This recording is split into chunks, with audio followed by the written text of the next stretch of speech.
قرب قیامت کی نشانی اللہ کے محبوب نے ارشاد فرمائی کہ وَأَدْنَا صَدِيقَهُ وَأَقْصَى أَبَاهُ، باپ سے دور ہٹے گا اور دوستوں کے قریب ہو جائے گا۔ وَأَدْنَا صَدِيقَهُ وَأَقْصَى أَبَاهُ، دوست کو قریب کر لے گا اور باپ کو پیچھے کر دے گا۔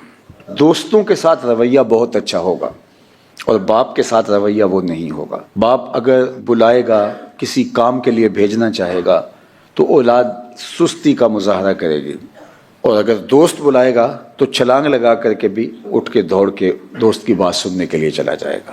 یعنی باپ کی آواز پر نہیں پہنچے گا، دوست کی آواز پہ پہنچے گا۔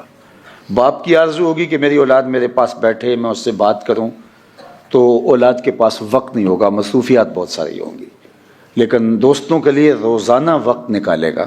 دوستوں کے ساتھ گھومنے کے لیے بھی جائے گا، چائے پینے بھی جائے گا، کھانا کھانے بھی جائے گا، ٹرپ پہ بھی جائے گا، دوستوں کے ساتھ فون پہ بھی باتیں ہوں گی، سب کچھ ہوگا، لیکن باپ کے لیے وقت نہیں ہوگا۔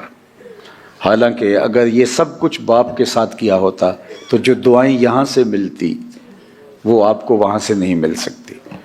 اس کا مطلب یہ نہیں ہے کہ دوستیاں ترک کر دی جائیں، لیکن ترجیح باپ کو ہونی چاہیے، ترجیح دوستوں کو نہیں ہونی چاہیے۔ بالخصوص جب باپ بوڑھا ہو جاتا ہے، اس کی جو سوشل ایکٹیویٹیز ہیں ختم ہو جاتی ہیں، جب تو وہ لوگوں سے خود مصروف ہوتا ہے تو اس کو اتنی ضرورت بھی محسوس نہیں ہوتی۔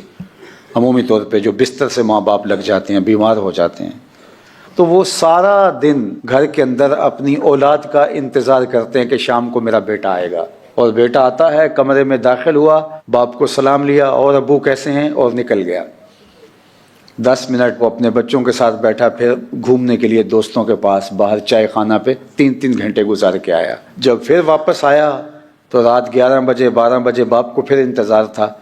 تو یہ فرما بردار بیٹے کی بات کر رہا ہوں، نافرمان تو اولڈ پیپلز ہوم میں چھوڑ آتے ہیں، یہ فرما بردار جو کہلاتے ہیں یہ ان کی بات ہے۔ دوبارہ آیا اور پھر آنکھوں میں نیند چڑھی ہوئی تھی تو کہا کہ صبح دفتر بھی جانا ہے، اچھا ابا جی السلام علیکم، اور پھر اپنے کمرے میں چلے گئے۔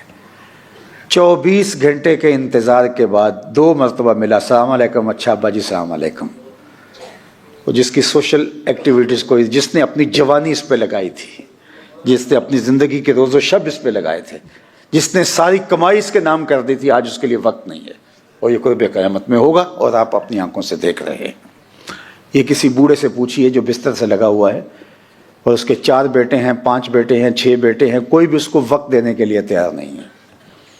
بیٹے بیٹیاں بھی آ کے اس کے پاس نہیں بیٹھتے، دوسری جگہ پہ بیٹھ کے آپس میں گپ شپ لگاتے ہیں، حالانکہ وہ بعض کا چپ بیٹھا ہوتا ہے اور ان کو خوش ہوتا ہوا دیکھ کے خوش ہو رہا ہوتا ہے، لیکن اس کے باوجود بھی اولاد اس کمرے میں اس جگہ پہ بیٹھ کے گپ شپ بھی نہیں لگاتی، اور وہ تھوڑا سا الگ ہو کے بیٹھ جاتی ہے۔